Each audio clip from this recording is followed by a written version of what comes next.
Halo Prosquad, kali ini kita akan belajar tentang method map yang ada pada array di JavaScript. Nah, tapi sebelum mempelajari hal tersebut, ada beberapa pengetahuan, ilmu yang perlu teman-teman ketahui terlebih dahulu. Nah, yang pertama ada terkait dengan arrow function. Jadi, ada beberapa cara buat nulis function di JavaScript. Ada pakai named function, function yang pakai nama, seperti yang biasa kita buat. Kemudian ada anonymous function, function tanpa nama ya, karena dia nggak punya nama seperti di bawah ini, ketik function, terus langsung kurung bulat, nggak ada namanya, dia harus dimasukin ke variabel untuk dipakai, atau dipakai di callback, nanti kita bahas. Nah, kemudian terakhir ada yang namanya arrow function. Itu jadi udah nggak punya nama, bentuknya juga beda. Nah, seperti di bawah ini ya. Jadi arrow function ini adalah cara untuk menulis function dengan sintaks yang lebih singkat. Gitu. Jadi kata functionnya nggak ada, kurung kurawalnya juga nggak ada, sisa ada tanda panah seperti ini sama dengan lebih dari, makanya dia dinamakan dengan arrow function. Nah, mari kita coba praktek, kita coba buat ya. Saya buka folder belajarnya terlebih dahulu di dokumen belajar, kemudian buat folder baru JS Map. Dan di sini kita buat file baru dan buka di VS Code dulu kali ya. Buka di VS Code, lalu buat file baru namanya index.html. Di dalam sini kita buat struktur dasar HTML, head, body, A1, belajar, map. Tapi mulai dari arrow function dulu ya. Kemudian ada script. Nah, kita mulai dengan buat function yang normal terlebih dahulu. Jadi kan function itu pada umumnya function say hi misal. Say hi. Nah, umumnya kan seperti ini ya, buat function namanya, kemudian mungkin kita return hello mom. Oh, bukan hello ya, hi ya. Hi mom misal. Halo ibu. Nah, kemudian fungsinya mungkin kita masukin ke variabel konstanta hasil sama dengan say hi. Jadi say hi-nya kita panggil, harusnya si hi mom kan masuk ke dalam hasil dan hasilnya kita console log. Simple. Console log hasil seperti itu. Jadinya nanti yang berada di dalam konsol adalah kata hi mom, gitu ya. Ini kita save dan kita jalankan variabelnya di browser masing-masing. Variabelnya, filenya di browser masing-masing. Kita lihat konsol dan isinya ada hi mom seperti ini ya. Nah, berarti pembuatan fungsinya berhasil. Nah, kemudian kita masuk ke cara kedua buat function, yaitu anonymous function. Caranya gimana? Nama functionnya kita hapus. Kita ganti dengan pembuatan variabel. Jadi kita buat konstanta say hi dan masukin function yang udah kita punya tadi ke dalam konstanta tersebut. Nah, ini yang dinamakan dengan anonymous function. Cuma dia dimasukin ke dalam variabel dan pemanggilannya masih sama. Kita coba save, kemudian kembali ke sini dan kita refresh. Nah, hasilnya masih hi mom. Nah, selanjutnya ada cara yang lebih singkat lagi, yaitu dengan arrow function. Nah, arrow function ini, untuk membuatnya kita perlu menghapus kata functionnya, diganti dengan tanda panah antara kurung bulat dan kurung perawat. Nah, ini yang disebut dengan arrow function. Kita save, kemudian kita refresh. Nah, lihat masih hi mom. Dan ternyata dia ada bentuk lebih singkatnya lagi ya. Jadi kalau misal nggak ada kode lain selain return di dalamnya, kita bisa ganti kurung korawalnya dengan kurung bulat. Kurung bulat tuh yang ini. Nah, ini. Kurung bulat, penutupnya juga jadi kurung bulat. Nah, seperti ini ya. Diganti jadi kurung bulat, kemudian return-nya kita hapus. Gitu ya. Jadi kalau cuma return isinya langsung kurung bulat aja nggak masalah. Refresh, masih berfungsi. Nah, terakhir, kalau misal memang return doang dan cuma mau satu baris, nggak 3 baris kayak gini, Ini bisa kita persingkat, jadi HIMAM-nya dinaikin ke atas, penutup kurung bulatnya dinaikin ke atas, dan kurung bulatnya juga diilangin, dia masih dianggap return satu baris. Save, refresh, nah masih berfungsi HIMAM-nya. Jadi kurang lebih seperti ini ya untuk penulisan tersingkatnya arrow function. Nah sebenarnya kalau ada parameter di sini, misal parameter nama, terus namanya kita mungkin hi gini terus plus nama gitu ya. Nah kalau ada parameter seperti ini, kita coba masukin nama Abid gitu. Kalau kita save, jadinya hi Abid ya. Nah kalau parameternya cuma satu, bisa lebih singkat lagi, bahkan kurung bulatnya juga bisa kita hapus. Gitu, jadinya nggak ada tanda kurung sama sekali, cuma ada tanda panah. Di sebelah kiri tanda panah adalah parameter, sebelah kanan tanda panah adalah yang mau dieksekusi, yang mau di return gitu.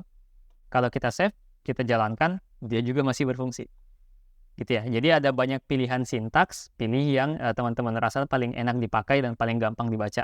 Kalau saya sendiri lebih prefer, walaupun pakai arrow function, tetap ada kurung bulatnya seperti ini untuk menandakan bahwa dia adalah function dan yang di sini adalah parameter. Seperti itu. Nah, seperti ini ya untuk bentuk dasarnya.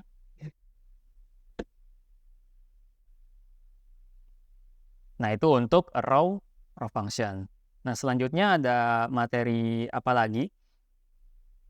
Selalu arrow function ada yang namanya callback. Nah, callback ini merupakan function yang dimasukkan ke parameter function lain. Nah, contoh di bawah nih. Saya punya function greet dan ada function call me juga. Dan kemudian paling bawah si greet yang di atas ini dipanggil. Si greet dia punya dua parameter. Ada parameter nama dan ada parameter callback. Dan isinya adalah console log hi nama yang masukin parameternya, kemudian baris 2 dia manggil callback yang diisi di parameter kedua. Si call me dia isinya cuma console log I am a callback function. Nah, di baris terakhir si greet dipanggil nih. Greet parameter namanya saya mau isi dengan Peter. Jadi si parameter nama sekarang isinya Peter sehingga hasilnya adalah console log hi Peter. Gitu kan ya. Kemudian yang kedua, parameter keduanya ada call me. Call me ini merupakan function yang di sini. Isinya console log. Nah, karena si call me sekarang masuk ke parameter kedua, si call me sekarang sama dengan fallback.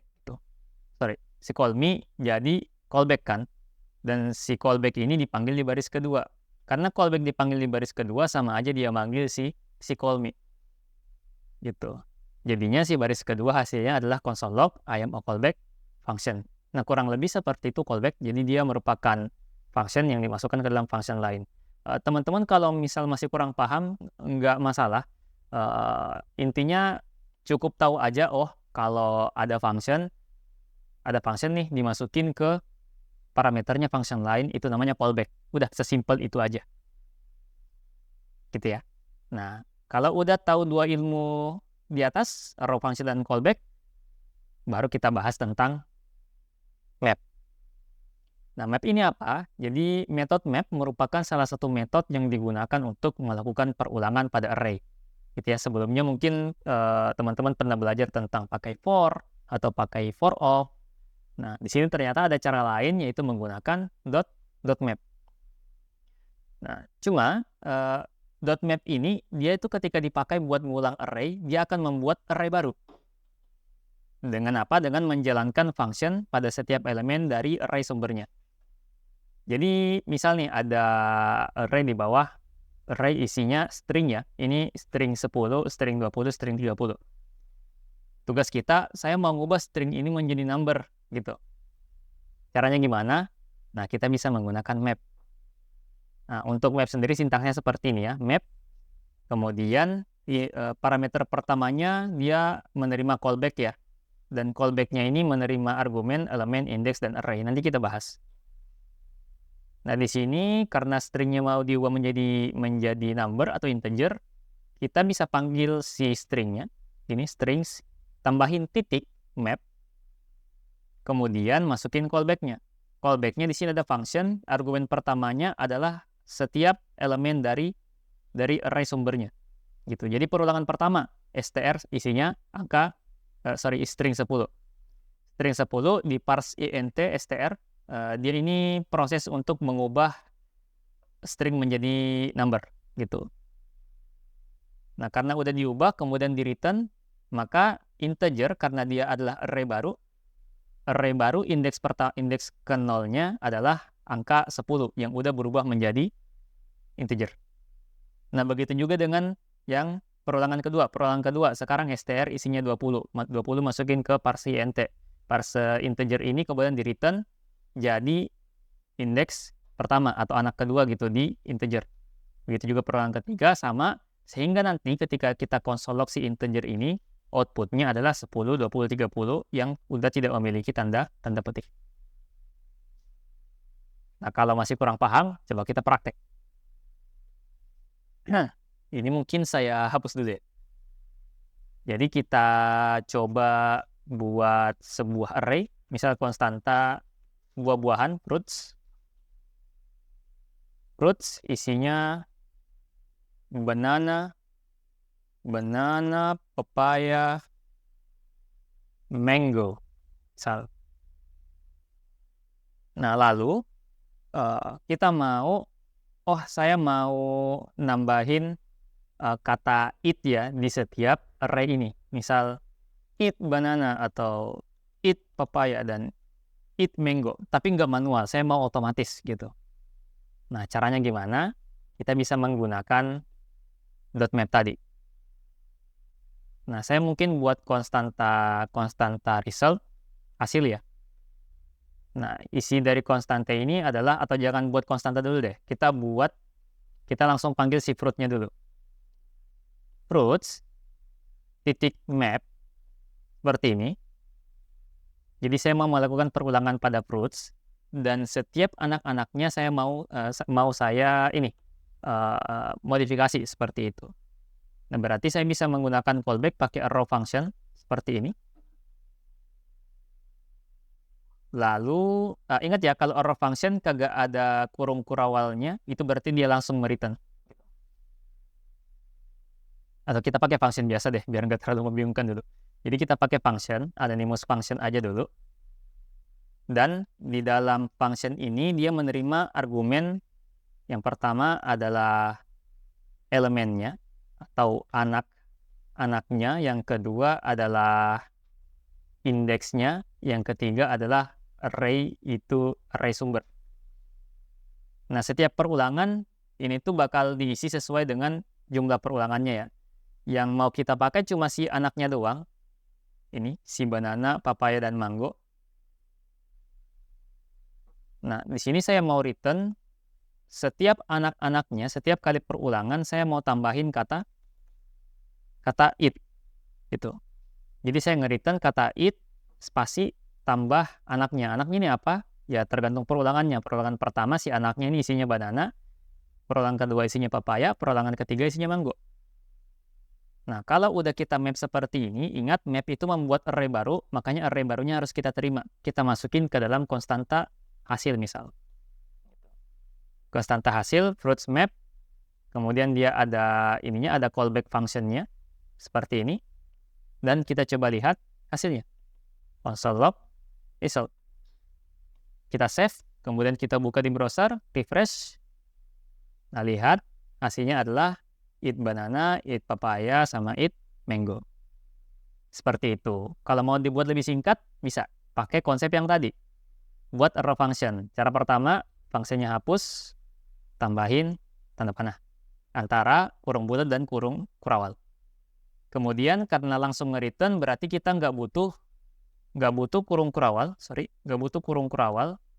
nggak butuh kata return, langsung taruh di setelah tanda panahnya aja.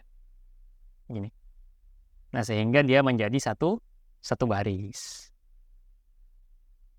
Kurang lebih seperti ini untuk penggunaan array.map ya, gitu. Jadi sebutin variabel array-nya, tambahin map, terus lakukan operasi apa terserah, dan hasilnya nanti diterima di variabel baru, lalu kita konsol. Kurang lebih seperti itu untuk materi tentang map, kemudian callback dan arrow function. Semoga bermanfaat dan sampai jumpa pada video berikutnya. Terima kasih.